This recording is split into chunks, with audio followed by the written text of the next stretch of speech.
Sex-rejecting procedures are neither safe nor effective treatment for children with gender dysphoria. It is a shame to see that this administration is taking aim once again at transgender young people at a time when they're ignoring so many crises. This is Today As It Happened. Good Thursday evening to you. I'm Stephanie Liebergen here with your chronological look at the biggest events and stories of the day. From developments on Capitol Hill as healthcare costs are poised to spike for millions of Americans, to upcoming changes over how the federal government restricts marijuana use. But first, this morning we spoke with a Trump administration trade official about the economy under President Donald Trump following the president's national address Wednesday night. When the world looks at us next year, let them see a nation that is loyal to its citizens, faithful to its workers, confident to its identity, certain to its destiny, and the envy of the entire globe. President Trump formally addressed the nation last night for the third time this year. His 28-minute speech highlighted some of his administration's accomplishments from the last 11 months. The president attributed at least some of his second-term success to tariffs, a foundational piece of the White House's trade and diplomatic strategy. Here now to discuss the president's remarks is U.S. Trade Representative Ambassador Jamieson Greer. Ambassador, thank you so much for joining us this morning. To start off, though, I want to listen to a little bit about what the president had to say on tariffs last night. Let's listen. Much of this success has been accomplished by tariffs. My favorite word, tariffs, which for many decades have been used successfully by other countries against us, but not anymore. Companies know that if they build in America, there are no tariffs, and that's why they're coming home to the USA in record numbers. So what do you view as the biggest trade accomplishments of this administration, and do you think the president communicated those effectively last night? Well, I do think communicated them effectively, and the reality is there's two pieces to it. First are the tariffs we've imposed and the deals that have come out of it, getting us foreign market access, and second is the growth in wages for jobs that come from protecting our manufacturing supply chains. Between those two things, he's been very successful with his trade program this year. So what do you view as the administration's trade priorities for next year? So remember, we have the tariffs in place now. They've been set for some time. Those rates have been set. We have a number of deals we've concluded. Early in the first quarter of next year, I want to finalize a lot of these deals that we've been talking about with folks. That's the main thing we want to do. And we also want to focus on realizing all that investment that's been committed to the United States. About $17 trillion has been committed. We've already seen some of that in the form of shipyards, zinc smelters funded by the Koreans, gas turbine factories funded by the Japanese, pharmaceutical companies from Switzerland. We want to see all of that start to get realized next year. So, also early next year, we're expecting the Supreme Court to make its ruling on whether the International Emergency Economic Powers Act, IEEPA, really authorizes the president to impose those tariffs. What's the administration's backup plan if the court strikes those tariffs down? Well, we've given the court a pathway to uphold them. We think the law and the facts are clear on our side. Now, on terms of a backup plan, as you put it, the president has been talking about tariff programs for many, many years, and before the administration even began, we had a lot of options and plans for the president. He appropriately selected to use his emergency powers to deal with the emergency we're facing of offshoring of manufacturing.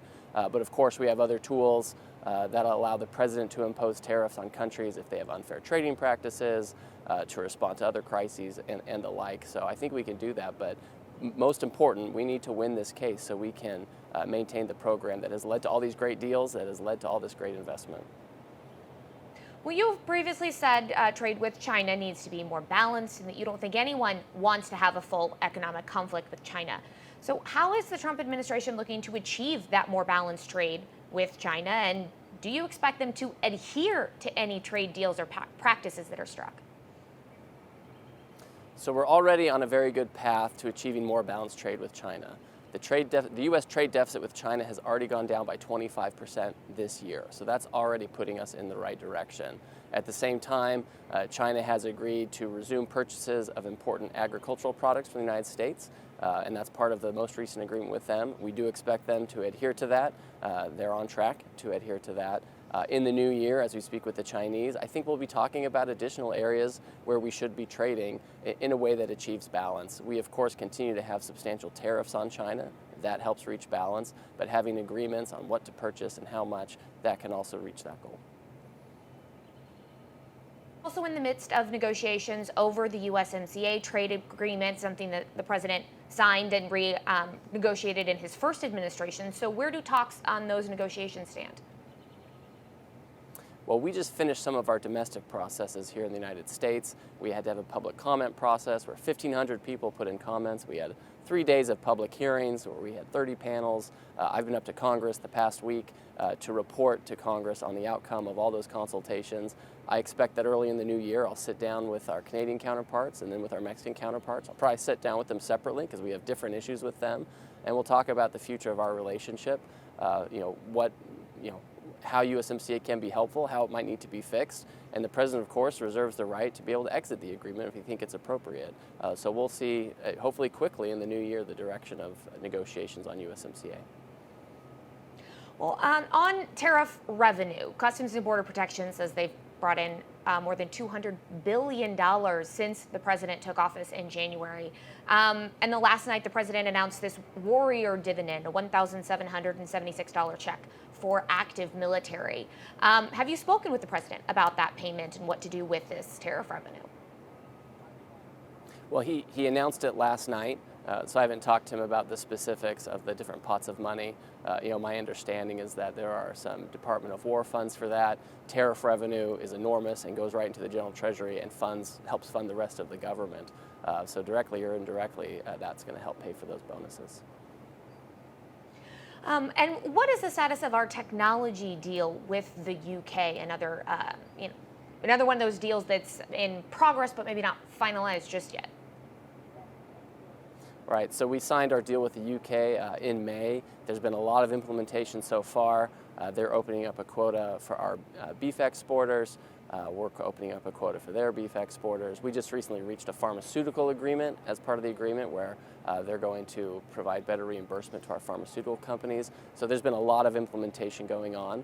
There's also a technology agreement that is running parallel to the economic agreement we had, and we're trying to get all of those implemented at the same time, and we want to make sure we're doing it in a way that makes sense for the US and the UK. And so we've been working very closely with our UK colleagues on all of that. U.S. Trade Representative Jamison Greer. Ambassador, thank you for spending some of your time with us this morning. We appreciate it. Now let's take a look at some of our other top headlines of the day. FBI Deputy Director Dan Bongino will resign next month after a brief and controversial tenure. The former podcast host clashed with the Justice Department and struggled to reconcile his previous conspiracy theories with FBI facts. Bongino once claimed Jeffrey Epstein didn't kill himself, but later said he saw the file and that Epstein did. President Trump says Bongino did a great job and wants to return to his show. The U.S. announced one of its largest arms deals ever with Taiwan, more than $11 billion in missiles, rockets, and drones. The massive package comes as China surrounds the democratic island with aircraft and ships almost daily. Now, Beijing claims Taiwan as its territory and condemned the deal, saying it will backfire. The U.S. maintains a policy of selling defensive weapons to Taiwan despite unofficial ties. The American Academy of Pediatrics is losing millions in federal funding after the Trump administration terminated several grants. Health officials say the programs don't align with administration priorities. The cuts will impact funding for programs reducing sudden infant death syndrome, rural healthcare access, and early autism identification. The organization, representing 67,000 pediatricians, says it's exploring legal options. And Powerball's jackpot is soaring to the highest amount this year after no one won Wednesday night's drawing. Friday's drawing is estimated to be at $1.5 billion, and that's approaching this year's record of $1.79 billion that was hit in September. But with two winners splitting that jackpot, a single winner on Friday could actually walk away with more money. But the odds, however, remain low at a staggering 1 in 292 million people. Coming up on Today As It Happened, A judge has ruled that ICE cannot block lawmakers from doing oversight visits at detention centers. Straight ahead, what our investigative report, ICE Inc., is uncovering about one of the fastest growing detention centers in the country.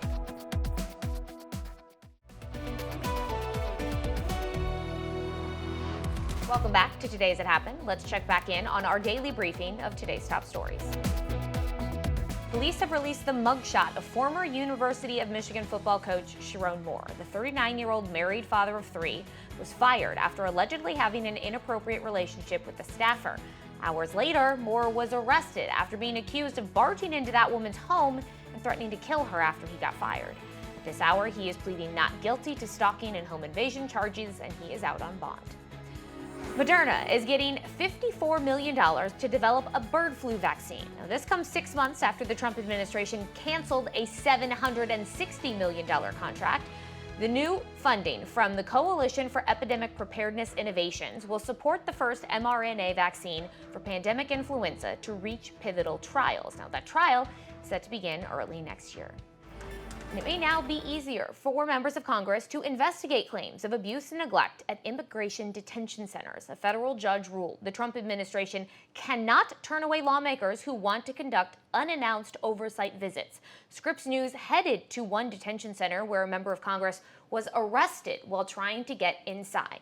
Scripps News investigative correspondent Patrick Terpstra joining me now live in the studio to talk about the investigation you've been doing. So you've been to these privately run detention centers, and it's now a new investigation that we are calling ICE Inc. Tell me more. Well, so this focus right now is on Delaney Hall, and that is this ICE detention center in Newark, New Jersey. And people might recall this is also where Congresswoman LaMonica McIver was arrested earlier this year as she tried to do an oversight visit there. It is also where a father spent weeks and weeks in detention after being arrested by ICE at a FIFA soccer game. He spoke exclusively to Scripps News. For the first time, this immigrant is speaking out about how ICE detained him outside a FIFA Club World Cup soccer match he was heading to with his two sons. Instead of attending the game, he spent weeks locked in a privately run ICE detention center, Delaney Hall. We agreed to only use his first name, Cesar, to protect his family. He and his sons, ages 10 and 13, were in a parking lot near MetLife Stadium, planning to take video with a small drone, common among fans at soccer games. Yo vi que gente que estaba llevando drones y yo llevaba mi dron, pero mi dron es pequeño, no es de potencia, no es de peligro. He didn't realize that the site was a no-fly zone for drones, with heightened security because President Trump was attending the game. After he launched the drone, police arrested Cesar, charging him with violating a city ordinance, similar to a traffic ticket. Me llevaron hasta una oficina del estadio y que después de ahí me iban a liberar. Me dijeron, no, es que usted tiene un problema de migración. He had crossed into the country as an asylum seeker in 2022, following the rules at that time, settling in New York with his wife and sons. But the Trump administration canceled his asylum application in June, just a month before the soccer game, clearing the way for ICE to detain him at Delaney Hall. It's a detention center in Newark, New Jersey, run by the for-profit Geo Group. Since opening in March, it has quickly ballooned in population to 855 detainees. New Jersey Senator Andy Kim visited Delaney Hall on Sunday and told the New Jersey Vindicator detainees are not getting adequate clothing, food, or health care. Cesar says it was common to have to wait days to see medical staff. Entonces pedían la cita y ya cuando estaban curados, como a los 20 días después ya de haber pedido la cita, cuando ya está uno curado, ya ha pasado toda la enfermedad. 911 records for Delaney Hall obtained by Scripps News in a public records request show 12 emergency calls for sick or injured people at Delaney Hall in an 8-week period. Alexander Pramer, Cesar's attorney, also has been inside Delaney Hall. It's very cramped. I would say it's understaffed. Cesar told me he has seen guards fall asleep in there. Yes, they are completely overwhelmed from the officers I speak to. Conditions outside Delaney Hall have also caused alarm, with Democratic members of Congress urging Homeland Security Secretary Kristi Noem to take immediate action, saying visitors are routinely subjected to inhumane and unsafe conditions while waiting for entry into the facility.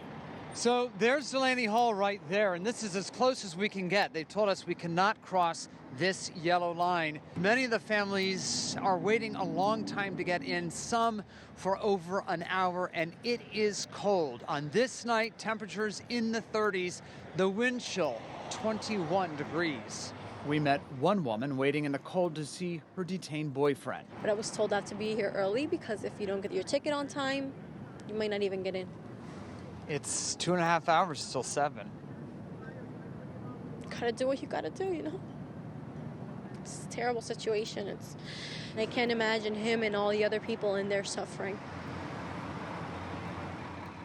Here I see These are scarves and cats. Volunteer groups bring hot coffee and donated winter wear during visiting hours. Some resort to Mylar blankets to stay warm. We have cup of noodles. Kathy O'Leary has been helping visitors at Delaney Hall for months. It's a kind of a reflection, like you can kind of see, like if they're willing to do this in full public view, you know, what are they willing to do to the people inside?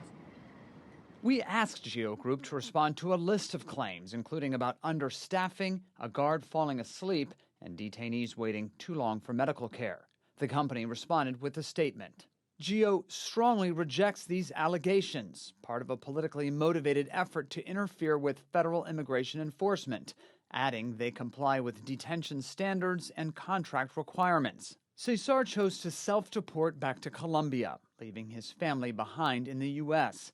after spending 11 weeks in Delaney Hall. He was very stressed, very not sleeping well, and generally just not in a good condition during his time there. It's just horrible that he's going to be stuck in his country while his wife and his kids seek adjudication of their asylum claim in the United States. Ellos mismos dijeron, papá, pero lástima que usted no esté acá con nosotros, pero mejor que no esté detenido. There is no plan yet for how his family might reunite. We'll be back in just a moment as we continue tracking today's top news.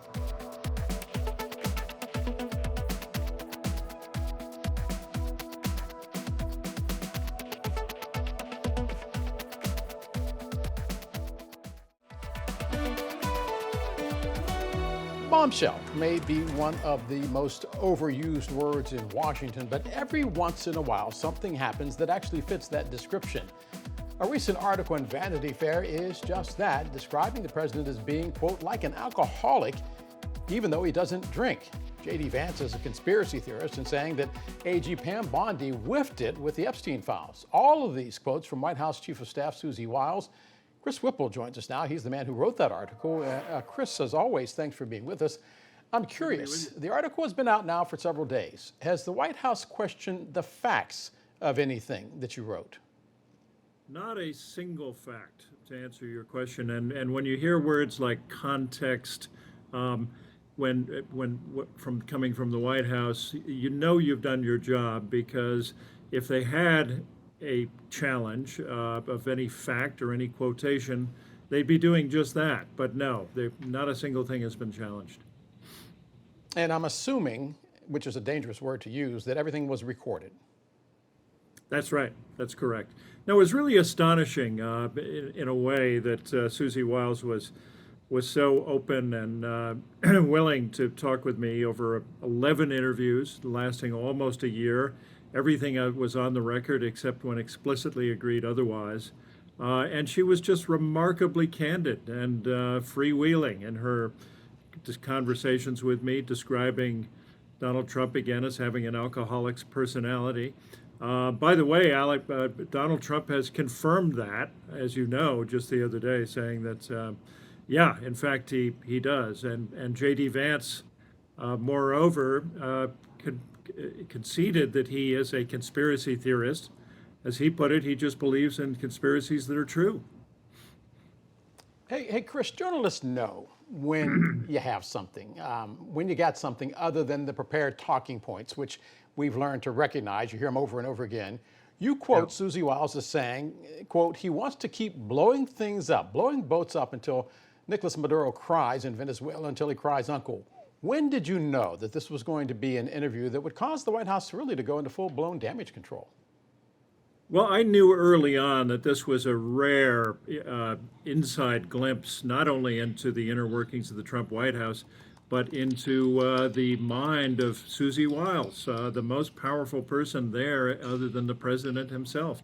And I would say early on, I was stunned when, for example, she told me that she had a loose agreement, as she put it, that the Revenge and Retribution tour would end after 90 days. And months later, I asked her, remember when you told me about that? And she said, well, it's not really a retribution tour. And then practically in the next breath confirmed that the Letitia James case was, oh, well, that was retribution. It was practically a get out of jail free card for Letitia James's attorneys, kind of an early Christmas present for them. Were there any ground rules going into the interview? Because I'm actually surprised how honest she was about the president and his cabinet. None whatsoever. Susie was on the record from the get-go, except when we explicitly agreed otherwise. She very rarely went off the record. And I've found in my experience as a journalist, an historian, that at the end of the day, people, no matter how exalted their position or station, want to talk. They want to tell their story. This is Today As It Happened. We'll be right back.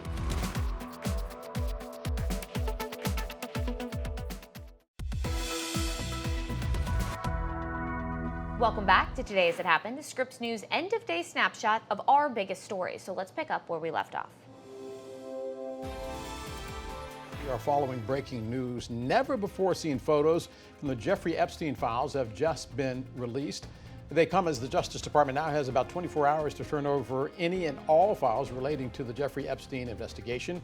Congress passing that bill in November, giving the agency 30 days to do so. The vote was almost unanimous. The House Oversight Committee, in conducting its own investigation, disclosing that it has now received about 95,000 photos from the Epstein estate. That happened about a week ago. We saw a handful of those photos released on Friday, and now we are getting a few more. Scripps News national correspondent Alex Miller live now in New York with the latest. And Alex, you've been combing through this latest batch. What are you seeing? Well, Del, this is a very small percentage of the 95,000 photos. We're seeing roughly 70 photos that have come out. Some of them really don't give any real new information, more angles of Steve Bannon meeting with Jeffrey Epstein at his desk, more photos of property. But also there are some other photos that I want to go through. But I want to say out front that the House Democrats that provided this photo dump did not give any context to the photos. There are numerous photos of men that have not had their faces redacted, that we're choosing not to show them because, again, there's no context. There's no incriminating evidence against these particular men, no way to know if they are at all connected really to the investigation itself, if they have anything to do with trafficking underage girls or whether they just happen to be friends with Jeffrey Epstein. And so we have decided not to show those photos at this time. Now, that being said, I want to show you these two photos of Jeffrey Epstein with girls. Here's one. 3 females' photos have been redacted, as well as another photo that shows another female's photo redacted. Again, the information has not come from the House Democrats as to who these women are. We do not know whether these are survivors, whether they are underage girls, they don't necessarily appear to be, or whether they are just women who the House committee has decided to protect their identity. So there are still a lot of questions that need to be answered about the people in these photos, whether their faces have been redacted or not. Now, there is a chunk of photos that came out from the book, appears to be quotes from the book Lolita. This is a controversial book. You can see here that there are quotes that have been written on an unnamed female's body. Now, what's interesting about this book, Del, is that this book is about an older man who has an obsession with a significantly younger woman. You can see from these photos that they're just different pieces of quotes rather from this book, and so gives you an idea into potentially things that were going on inside of Jeffrey Epstein's estate, whether this was an obsession with this book. We do not know, again, the context, who wrote these markings on this unnamed person's body. And so again, lots of questions that we need answered. That's really the theme here. We also have a text message from the Epstein estate that was released. If you can see here, the person writes, "I have a friend, Scout. She sent me some girls today, but she asks $1,000 per girl. I will send you girls now. Maybe someone will be good for Jay." And then here's the information about that person. This person is 18 years old. So again, just giving us a little bit more context into all of the photos that we are seeing. There's still a lot of questions, again, that need to be answered. There's also just photos of redacted passports and visas. Again, we do not know where these came from, if these came from victims of Jeffrey Epstein that were trafficked, or whether these are other, identifying paperwork from other places that have nothing to do with the investigation. So again, roughly 60-something photos that came out today of the 95,000. So still a lot of questions that need to be answered from the committee about what these have any relation to. Alex, it's not just Jeffrey Epstein making headlines this week, the photographs from the estate. His accomplice, longtime girlfriend, and convicted sex offender Ghislaine Maxwell is now asking to be let out of prison and have her sentence vacated. What is she arguing? Yeah, she made a filing late yesterday essentially saying that no jury would have convicted her if they had new evidence. I want to read you a little bit of that filing. She says in this that a 20-year prison sentence, which is what she is serving right now, that there is substantial new evidence that has emerged that say that there have been constitutional violations. And that in this filing, it says, since the conclusion of her trial, substantial new evidence has emerged from related civil actions, government disclosures, investigative reports, documents demonstrating constitutional violation that undermined the fairness of her proceeding. And in light of a full evidentiary record, no reasonable jury would have convicted her. Now, this is especially interesting, Del, because obviously we know that she was interviewed this summer by the Department of Justice. Shortly after that, she was moved to a minimum security prison. I have spoken with survivors, particularly about their experience with Ghislaine Maxwell. Obviously, we know she was an accomplice to Jeffrey Epstein, someone that went through different young girls, recruited somebody like a Virginia Giuffre, and had involvement on that level. But there have also been allegations from multiple survivors of rape against Ghislaine Maxwell herself. And so there were survivors that I've spoken with that attended every day of her trial and were incredibly upset, Del, to find out that she was being transferred to this minimum security prison. I have reached out to them to see what they think of this latest filing. So when I hear back from them, I will let you know. But again, Maxwell herself played a role, obviously, in this Jeffrey Epstein scheme, allegedly, according to multiple survivors, far more than just the recruiting. Convicted of that, in fact. We also know the president calling for an investigation into former President Bill Clinton and his alleged involvement. Could any of this affect the release of any documents we might see? Yeah, Del, the president a couple of weeks ago essentially calling for specific investigations into high-profile Democrats, including the former president of the United States. Now, the way that this works is the bill that was passed and signed into law by the president allows for redactions, particularly relating to redactions if there is an ongoing investigation. So in theory, if Bill Clinton really were being investigated, then anything relating to him could be redacted because there would be an ongoing investigation. Similarly, we could see this with Ghislaine Maxwell. And so the entire Epstein files, per se, would not have an issue being released because the law is very specific that there needs to be very specific redactions and reasons behind them so as to not allow the Department of Justice to just, blanket redact things that they don't like. But again, we are expecting this information to come out in the next 24 hours or so. Straight ahead on Today As It Happened. Some people are literally dying, and they're dying with tremendous pain, and this can, in many cases, literally stop it.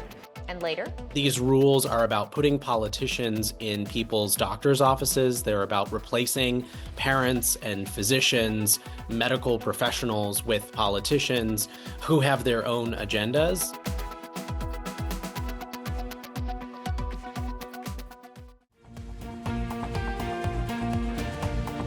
welcome back to Today As It Happened. I'm Stephanie Liebergen. Let's jump right back into our rundown of today's top stories.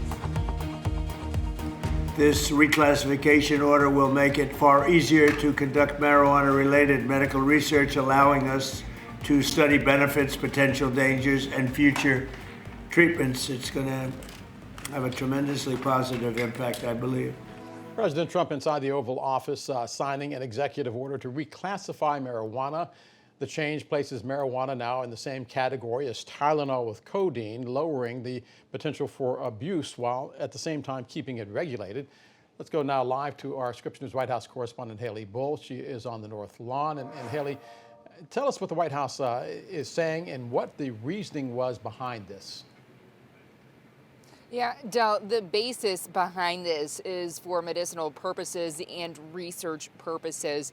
What the president is instructing is essentially, eventually, the reclassification of marijuana from a Schedule 1 to Schedule 3 substance, which opens up its use for medical purposes. This is something the president indicated in his remarks he had heard significant feedback on.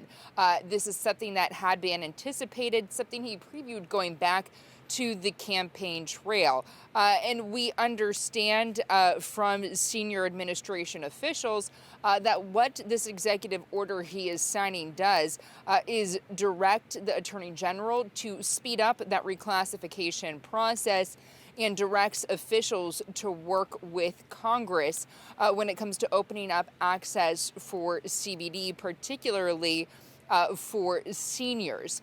So this is something that is significant. The CMS head, Dr. Oz, also announcing new steps in the line of opening up access for seniors to CBD. This is one portion, though, of what the president was pressed on in those remarks, Dal. This also comes as Americans are facing the potential increase in premiums with the expiration of ACA subsidies and no consensus in Congress on a path forward for a new health care plan.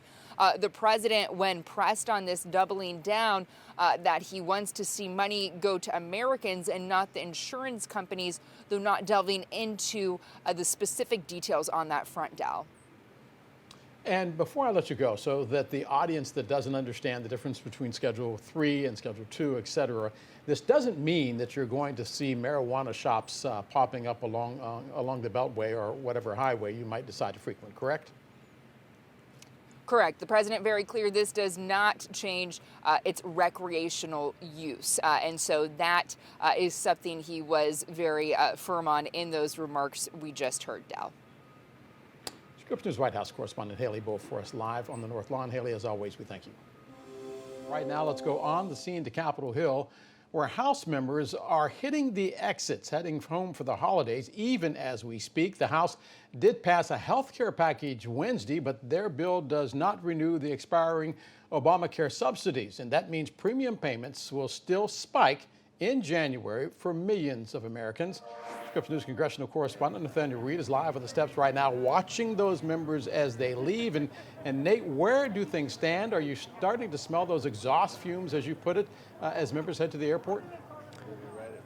Yeah, the joke at this point in the week is that it might be easier to catch members at Washington Reagan National Airport than it is to catch them on the steps. Many of them are going back to their home districts all across the country for the rest of the year. They will not return until early 2026.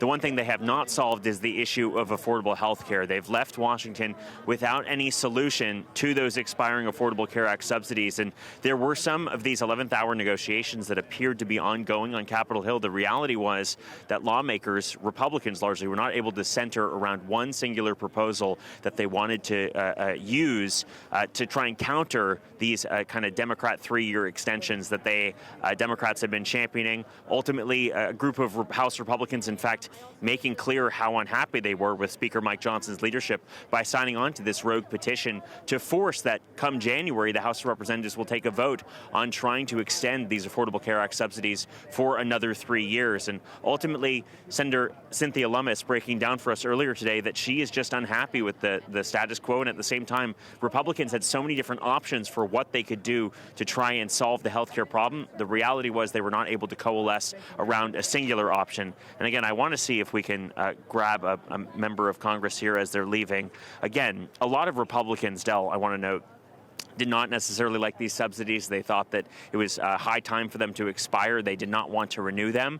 There was a handful of moderate Republicans who did want some sort of extension, maybe not, in favor of the subsidies in the long term, but at the same time did not want to see Americans saddled with higher costs, especially ahead of the 2026 midterm elections. And so that is in part, the reason that a number of those moderate Republicans had signed on with Democrats yesterday on that discharge petition to force a vote on extending the subsidies. And again, you can see the members heading down the steps here. This is the last time they'll be in Washington, D.C. for 2025. When they return, it'll be 2026. The subsidies will have ended, and ultimately the clock will have effectively run out for them to get anything done on the subject.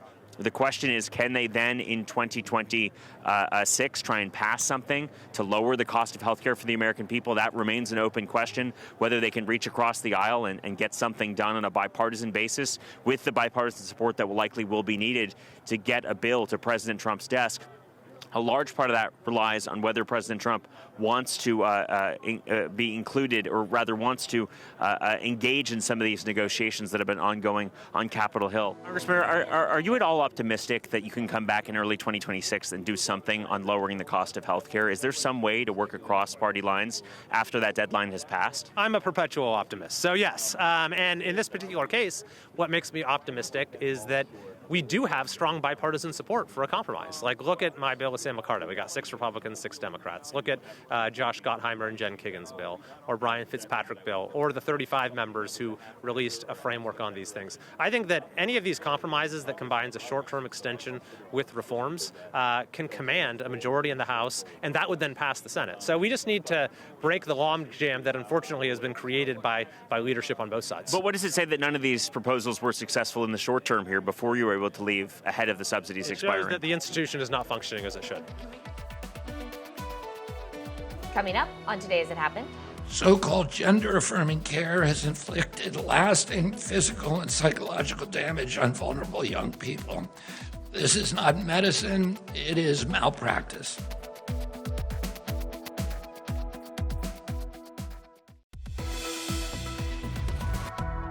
You're watching Today As It Happened, Scripps News rundown of the biggest events and stories of the day. So let's dive right back in. Robert F. Kennedy Jr. just announcing plans to ban gender-affirming care for children. The proposed rules would prohibit hospitals that deliver that care from Medicaid and Medicare. It would also prohibit children's health programs from even funding it. Scripps News White House producer and reporter Jacob Garden-Schwartz is live now in our D.C. newsroom. And Jacob, you were in the room when these announcements came down. What do they do? Yeah, good afternoon, Del. These really represent some of the most far-reaching and significant examples of the Trump administration and Republicans more broadly trying to ban gender-affirming care for minors across the country. So there are really 6 individual announcements that were made today. I'll walk you through them. The first was a formal declaration by the Health and Human Services Secretary that gender-affirming care that is provided to individuals who are questioning their gender identity, quote, doesn't meet our professionally recognized standards of health care. Then we got another announcement that was sent to physicians that such care is, quote, unfavorable risk-benefit profile. Warning letters sent by the FDA to some companies that manufacture products that engage in this type of care, some of which being binders, those that are used to sort of reduce breast sizes. A new legal interpretation that transgender individuals are not protected by some disability protections that the Biden administration previously said they were. And then, as you noted, a ban on Medicaid and CHIP funding being used to pay for these types of procedures, and perhaps the biggest one altogether, an overall prohibition on federal funding going to hospitals that receive receive Medicare and Medicaid dollars. That's almost every single hospital across the country. If they perform this type of care, they will not receive federal funding. So suffice it to say, this is really a far-reaching announcement, and top Trump administration health officials were quite intense in the language that they used. Listen. So-called gender-affirming care has inflicted lasting physical and psychological damage on vulnerable young people. This is not medicine, it is malpractice. Pushing transgender ideology in children is predatory, it's wrong, and it needs to stop. So, as you heard there, some strong words from Trump administration officials, LGBT advocates groups suggesting that minors might not really be the target for this. That long term, the administration might try to go after transgender healthcare more broadly. No indications that the administration is pursuing that yet. Important to note that for all of these announcements, most of the more significant ones do have a notice and comment period, a period where individuals, groups, those impacted are able to submit feedback before they take effect. So it will still be several months before they're allowed to take effect, and that is, of course, if they survive expected court challenges. Del? Jacob, I'm curious, give us more about how media groups and LGBTQ plus organizations are responding. Yeah, well, as you might expect, LGBT organizations, advocates, very incensed by this, arguing against it. I spoke a short time ago with a top official in the Human Rights Campaign. That's one of the nation's oldest and largest LGBTQ advocacy organizations. And of course, he argued against the substance of this, but he also suggested that this is really a further example of the Trump administration trying to get involved in individuals' healthcare decisions, something that he said should be left between an individual and their health professional. Here's what he told me. These rules are about putting politicians in people's doctors' offices. They're about replacing parents and physicians, medical professionals with politicians who have their own agendas. And it is a shame to see that this administration is taking aim once again at transgender young people at a time when they're ignoring so many crises that are impacting Americans across the country.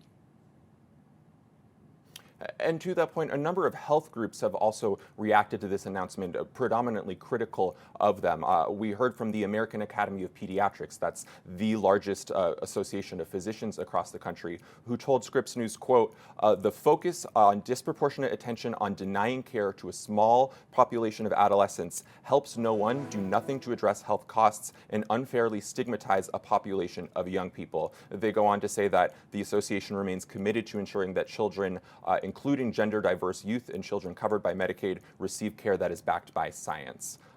And of course, throughout the day, I've been speaking with some of the individuals who have received this care, their parents, some medical professionals, and they stressed a couple of important points. First of all, that overall there's a really small population who received this. One person estimated it as in the thousands when you have 73 million children across the country, and that there are existing procedures that try to ensure that children's health and well-being is protected. They argue, as many others do, that this unfairly stigmatizes them. We do expect court challenges moving forward. Del? Scripps News White House producer and reporter Jacob Garten-Schwartz. Jacob, as always, thanks. Thank you for spending some of your evening with Today's It Happened. I'm Stephanie Liebergen. Have an excellent Thursday night.